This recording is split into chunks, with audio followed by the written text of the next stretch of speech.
দেশে 6 বছরের গোলগাল শিশু রাস্তায় ঘুমায়, রাস্তায় যে রাষ্ট্র হচ্ছে তার মাথায় ছাদ দিতে পারে না, সেই রাষ্ট্র হচ্ছে মেট্রো রেল বানায়, তখন তার টাকা থাকে। সেই রাষ্ট্র হচ্ছে পার্ক পান্থকুঞ্জ দখল করে। সাধারণ সম্পাদক অপরাজিতা চন্দ্রকে গার্মেন্টস শ্রমিক আয়োজিত আজকের সমাবেশে মঞ্চে এবং আমার সামনে উপবিষ্ট সংগ্রামী বন্ধুগণ, সবাইকে নারী সংহতির পক্ষ থেকে লাল সালাম। আমরা অনেকক্ষণ ধরে অনেক মূল্যবান জরুরি কথা শুনছি, আমার জন্য সময়ের জন্য বেশি নিব না। আমি খুব ছোট্ট করে আস্তে আস্তে একটা জিনিস দেখলাম, আমার একটা অনুভূতি হলো, এটা শুধু আপনাদের সাথে শেয়ার করছি।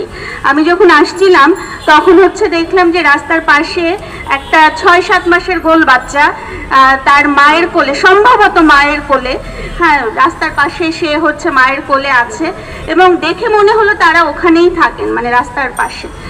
তো তার জন্য একটা আবাসন, তার মায়ের ক্ষমতা নাই বা তার পরিবারের আসলে ক্ষমতা নাই যে তাকে একটা মাথার উপরে একটা ছাদ দিবে। তারপরে আস্তে আস্তে দেখলাম এই মেট্রো রেল, মানে অজগর সাপের মতো ঢাকা শহরকে মেট্রো রেল জড়িয়ে রেখেছে। এজন্য নিশ্চয়ই অনেক সুবিধাও হচ্ছে, কিন্তু যে দেশে 6 বছরের গোলগাল শিশু রাস্তায় ঘুমায়, রাস্তায় যে রাষ্ট্র হচ্ছে তার মাথায় ছাদ দিতে পারে না, সেই রাষ্ট্র হচ্ছে মেট্রো রেল বানায়, তখন তার টাকা থাকে। সেই রাষ্ট্র হচ্ছে পার্ক পান্থকুঞ্জ দখল করে বিশাল বিশাল স্থাপনা বানায়, তখন তার টাকা থাকে। কিন্তু ওই মা রাস্তাতেই ঘুমায়। আমাদের গার্মেন্টস শ্রমিকরা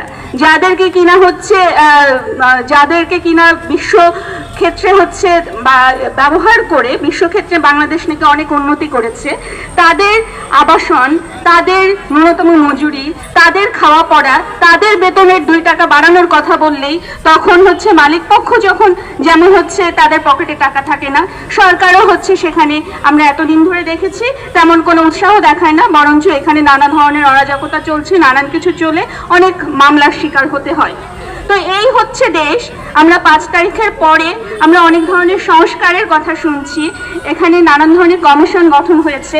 এই সকল কমিশনের অনেকের প্রতি বা কমিশনের প্রতি যেরকম আমাদের আস্থা আছে, কিন্তু আমরা জানি না কমিশন সেই প্রস্তাব দিলে সেটা কতটা সরকার বাস্তবায়ন করবে বা আন্তরিক হবে, সেই প্রশ্ন বা সেই সন্দেহ আমাদের থেকে যায়। ফলে আমরা দেখতে চাই, এবং এখানে যারা আছেন তারা, আমরা জানি এখানে কমিশনের 2 জন সদস্য আছেন, প্রধান আছেন, তো তাদের সামনেই বলছি, তাদের যে আন্তরিকতাটা তারা দেখাবেন সেটা সরকার আসলে কতটা বাস্তবায়ন করবে সেটা আমরা দেখতে চাই। এবং নারী সংগঠন হিসেবে আমি সুস্পষ্টভাবে কয়েকটা কথা বলতে চাই।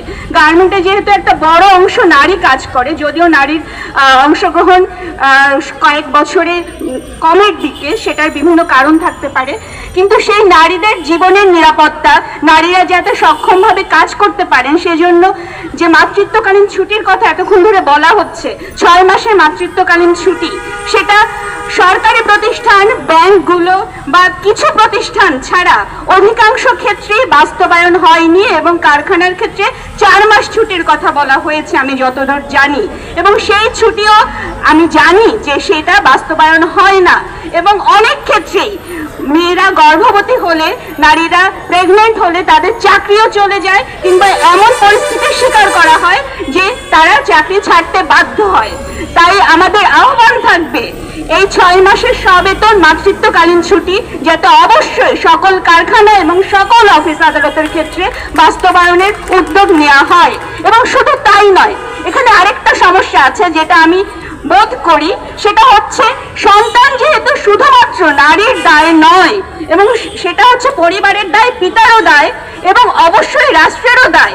তাই পিতার জন্য একটা ন্যূনতম হলেও আমাদের পরিস্থিতি, ব্যবসার পরিস্থিতি, পুঁজি কতটা আমরা পাবো, মুনাফা কতটা করবো, এগুলো বিবেচনা করে পুরুষদের জন্য একটা পিতৃত্বকালীন সবেতন ছুটি, সেটা